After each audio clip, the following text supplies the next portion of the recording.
fearless, ambitious, tough, honest, endearing, reliable. On November 13, 1989, you made the bravest decision to sacrifice your life by serving this great country. Just a short year later, you were overseas fighting actively in a war. And on December 5th, 1990, I was born. You received a Red Cross call on a TA-312 PT field phone. And when you first laid eyes on me, I was already 4 months old. You gave me the name Hollering Annie. We were two strangers to one another. As the years go on, you instilled the best qualities not only in myself, but into all of your kids. You showed us how you're supposed to treat the women in your life, ensuring their safety is put before anything else. What it is like to have someone behind you rooting you on. And also, what it's like to have great work ethic. You never took a sick day, and if they called you, you went running.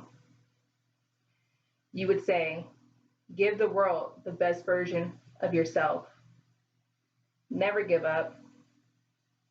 Don't be that guy. That was your favorite, the complainer. Never be a follower. Lead in every aspect of your life. Remember I used to do long distance running and how painful it was? You would push me through it. Everyone knew exactly who you were because you were the loudest in the crowd. You would have two stopwatches, one to record my individual laps and one to record my overall time. And you and I would spend countless nights going over a strategy of how we can shorten my time. And when I would run and my legs would get so weak that I'd collapse at the finish line, you would be there to carry me off every single time. And every time you would say, I am so proud of you. Even if I didn't win, but you knew I gave it my all and that is all that you asked for.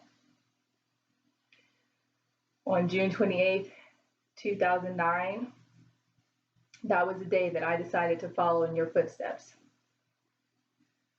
You responded with, now you and I are alike.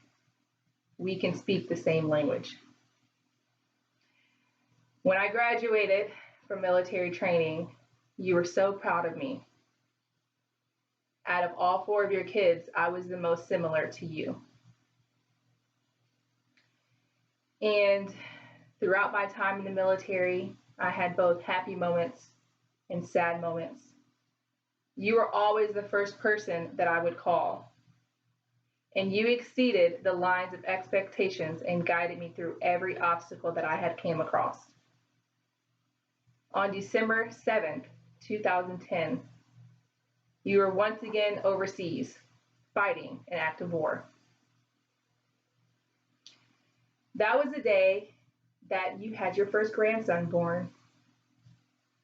You ensured to find a place to have contact with me and my mother to ensure that we had a healthy baby boy, which we did.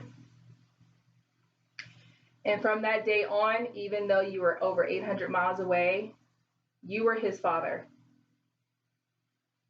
Anytime that I had to deploy, you opened your doors with no questions asked to my son.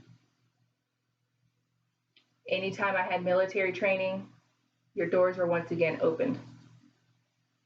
You were by far the biggest support that I had ever had. I've seen, I've heard, I've learned. I've learned what a husband is supposed to be like. And then when I first met my husband, something very familiar spoke to me. Just like you, within the first week, he ensured my safety. He got new tires put on my car. He ensured there was locks on the gate to my backyard. and he gave me a gun. The fact that he put my safety before anything else let me know this is going to be my husband someday. I now know the sacrifices of a good parent. I would spend countless hours at the dinner table working on homework to ensure that my kids understand anything that was taught that day. If they have any interest, I put my full support into them, and I encourage them to always give it their best. I know what it's like to be a reliable person at work. I will always give my blood, sweat, and tears into anything that I do. I would ensure that I did not want to disappoint my bosses just as much as I did not want to disappoint you. Fearless, ambitious, tough, honest, endearing, reliable. You, Father, are the one who inspires me most. And I'm very thankful to be your daughter.